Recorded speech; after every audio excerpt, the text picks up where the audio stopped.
Bien, ya en la casi última etapa con nuestro querido profesor Raúl Cordero, que nos viene a contar y a mostrar cómo era el Iquique antiguo, cómo ha ido cambiando la situación para que ustedes vayan pudiendo un poquito comparar y viendo de qué se trata, lo que se vivía, cómo se vivía y cómo es actualmente. ¿Cómo está, profesor?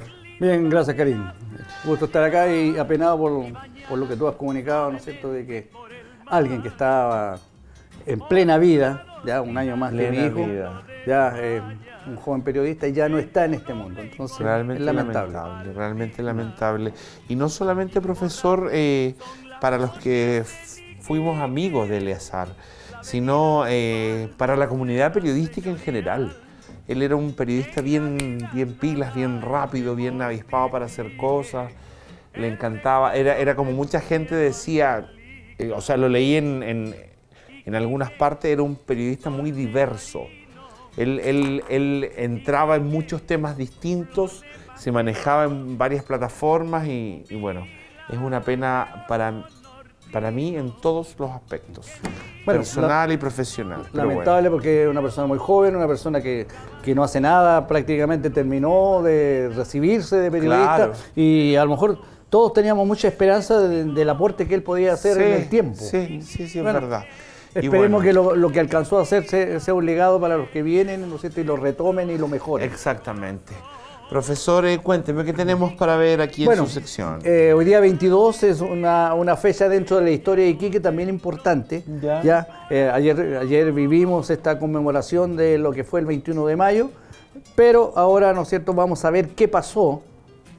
Terminado el combate naval, qué pasó con los restos de Prat, dónde fueron, ¿no es cierto?, y todo este trayecto que hizo Prat acá y los homenajes que se han rendido de ahí en adelante. Vamos a la fotografía, mi querido director.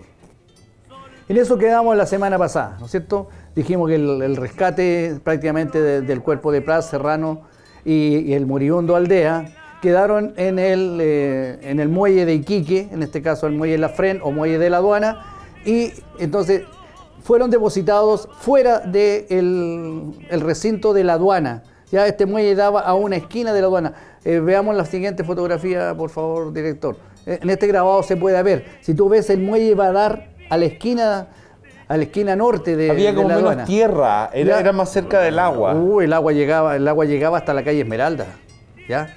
La calle llegaba hasta la calle Esmeralda. Y si tú ves ahí al lado, ¿no es cierto?, hay unos carros, hay una línea de tren, ¿no es cierto?, y unos carros los cuales transportaban la mercadería. En uno de esos carros fueron depositados y fueron llevados al lado, allá prácticamente al lado norte de la aduana. Ahí quedaron los restos, ¿no es cierto?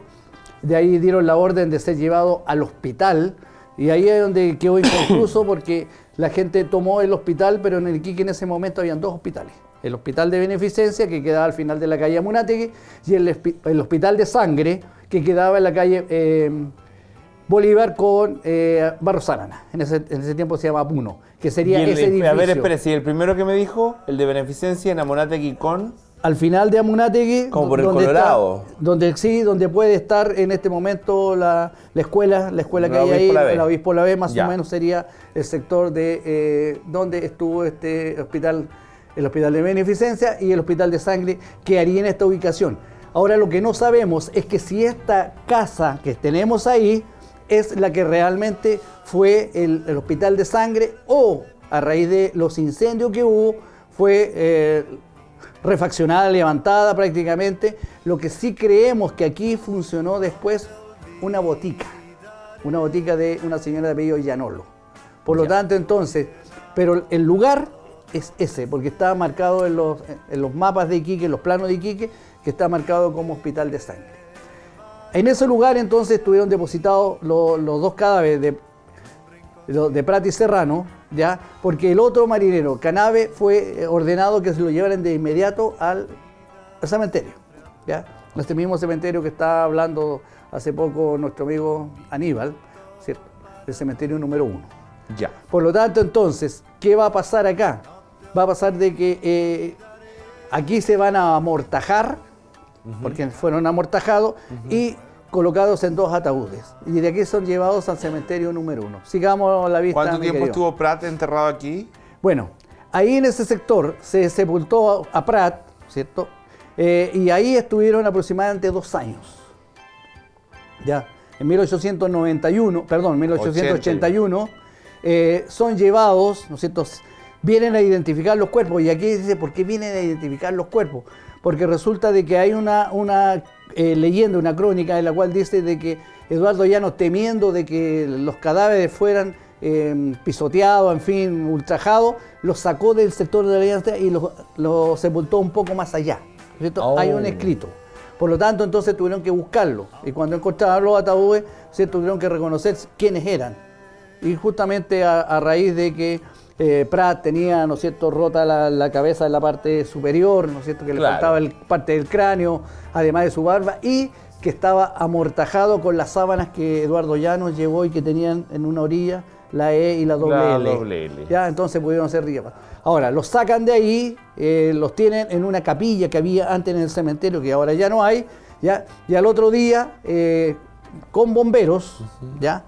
Porque Eduardo Llanos, que ya era el comandante de bomberos de la Bomba España, le pide a los bomberos que preparen unas cureñas para ser llevado a lo que fue la iglesia matriz, que quedaba ahí en el mismo lugar donde hoy está la catedral, pero que se incendia en el año 1883. Ya, perfecto. ¿Ya? De ahí hay todo un recorrido, ¿ya?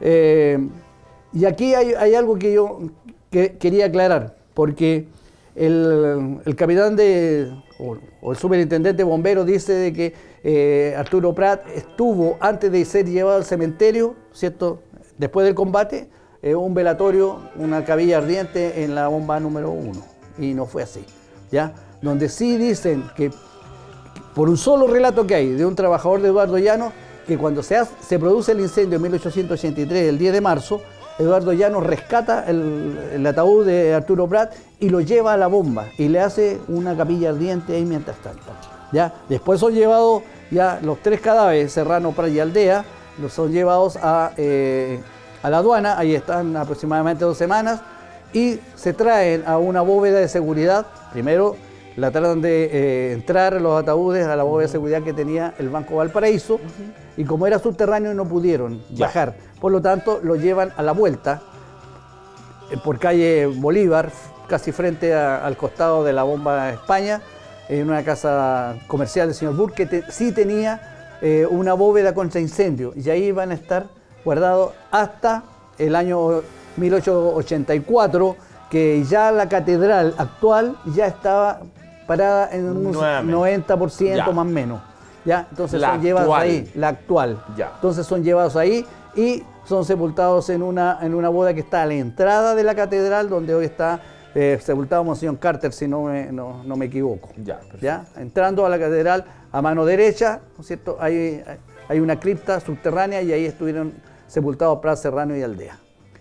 Y en 1888, ya 9 años prácticamente de su permanencia, el 10 de mayo, se prepara esta escena que está aquí en la fotografía para llevarse los cadáveres en el Huáscar que había venido, ¿cierto?, especialmente a llevárselos a Valparaíso. ¿Cuáles fueron las razones aproximadamente de por qué se los llevaban?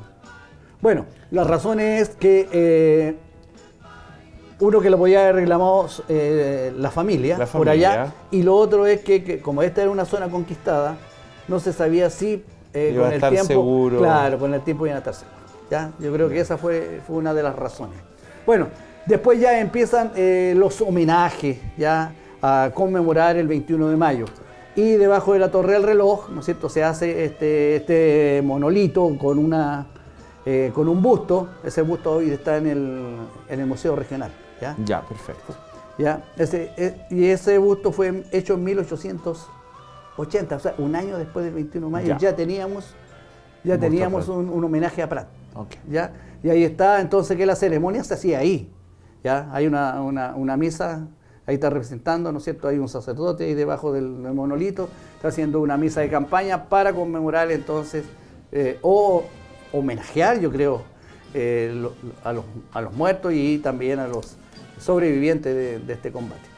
La otra vista, ¿no es cierto? Aquí también hay una parte de la vista que se hacía, ¿no es cierto?, de una misa campaña, nosotros vimos una parte y aquí, ¿no es cierto?, las Fuerzas Armadas, los marinos, qué sé yo, los que estaban acantonados acá en Iquique, están participando de esta misa campaña. 1810 se inaugura el Monumento a Prat. Ok. ¿Ya? El Monumento a Prat, frente a donde hoy está. 1910. 1910, para el 18 de septiembre de 1910, se inaugura el monumento. Es como un regalo de la ciudad a el primer centenario de la República. De la República. ¿Ya? Miren la cantidad de gente que fue, ya fue todo una novedad. Seguimos, mi querido director. Esta es al año siguiente, 1911. ¿Ya? A 1911, ¿no es cierto? Detrás del monumento que vimos delante no había este edificio. Por lo tanto, nos está diciendo que este edificio, que fue el Chalet Suisse, ya, que sería de 1911 su construcción, duró hasta 1941. ¿Ya? Entonces, es un patrimonio que también que se perdió, y eso fue a raíz de un desarme obligatorio que hubo, porque no se había pagado los derechos de estar ahí, ¿no es cierto?, los derechos de playa también, por lo tanto, entonces, hubo un remate, como esto era entero de Peñarol, obviamente que fue una compra fabulosa, ya, de todo lo importante que fue este edificio para Iquique, para el turismo también, por la historia que representó, porque ahí generalmente, como era casi lo mejor que tenía Iquique, alojaron muchas personas importantes, incluyendo algunos presidentes. Ya, perfecto.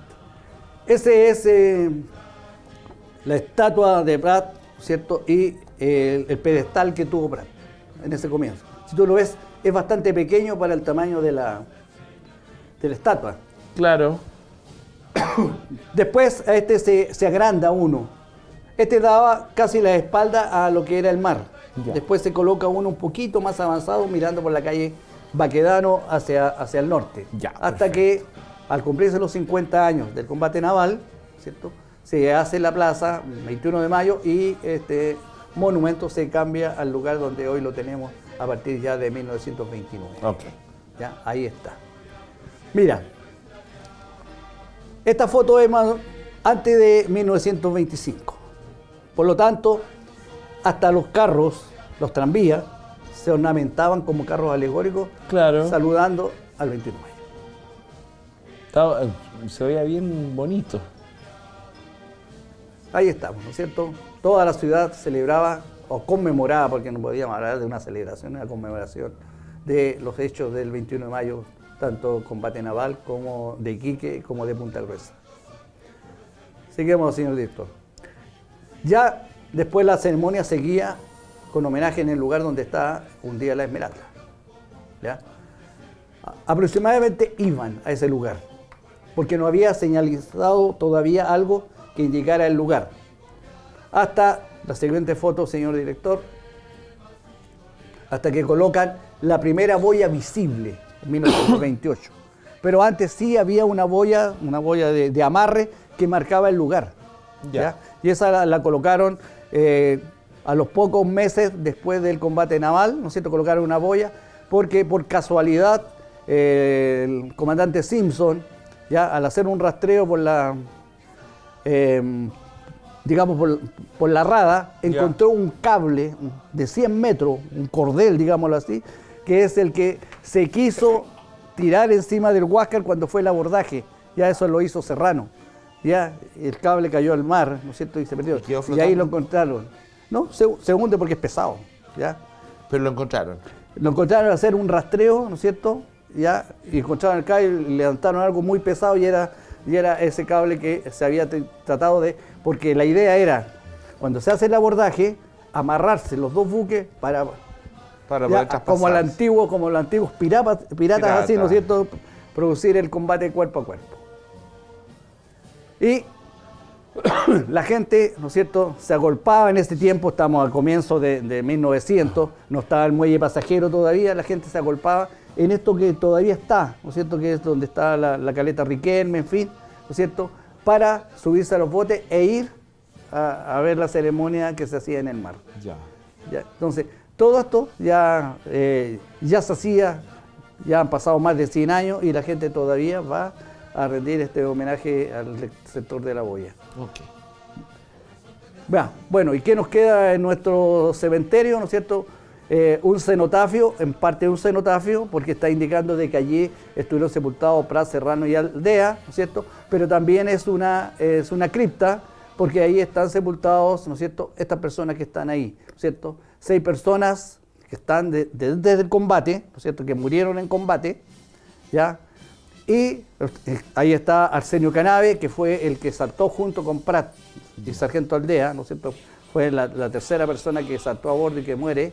Y posteriormente se sepultan 2 de los combatientes que volvieron a Iquique después de mucho tiempo de haber seguido combatiendo, se quedan vivir en Iquique, fue el Concha, José Concha y Manuel Luciano Volados. Okay. Los 2 entonces están sepultados ahí y estos homenajes que se rinden el día 20, que va a los bomberos a rendir homenaje, ¿no es cierto?, a los grumetes Concha y Volados, ¿no es cierto?, es precisamente porque en el caso de Ernesto Riquelme era bombero. Y, ¿no es cierto?, en parte los bomberos fueron los que estuvieron siempre relacionados con la sepultación de Prat, ¿cierto?, ¿ya? O mejor dicho, la exhumación de los restos de Prat y Serrano, y la bomba número 6, ¿ya?, que tuvo en parte el cadáver de Sargento Aldea, después adquiere su nombre como bomba Sargento Aldea. ¿Entiendes? Entonces, esa es la razón de que los bomberos también participen de esta ceremonia el día 20, ¿no es cierto? Y que ahí vi un homenaje, o sea, una entrevista a uno de los oficiales que vienen de la Armada, ¿no es cierto?, en la cual él se veía muy emocionado en la ceremonia que se le rinde en este cenotafio. ¿Ya? Hasta eso, qué manera de saber harta cosa el profesor de la historia de nuestra región, de nuestra ciudad. Entonces es importante eso. Ahora, todo esto es patrimonio. Ya sí que lo invitamos este fin de semana a recorrer todo lo que es nuestro patrimonio. No se olviden que nuestro patrimonio no es solamente lo tangible, está todo lo intangible, ya que hay parte de la historia intangible que se puede contar a raíz de. Ya, y tú preguntabas delante, ¿qué se puede visitar? Bueno, visiten la bomba la española número 1, porque hay cosas ahí relacionadas con... hay un escrito donde se ordena que esté todos los bomberos listos para ir a retirar los cadáveres de Prat y llevarlos... O sea, hay documentos ahí que puede servir. Entonces, una de las tantas que se puede visitar. Ok, gracias profesor por haber estado con nosotros. Así que tengan una excelente semana. A celebrar nuestro patrimonio sábado y domingo, este sábado y domingo próximo. Ok, nosotros nos vamos a un corte.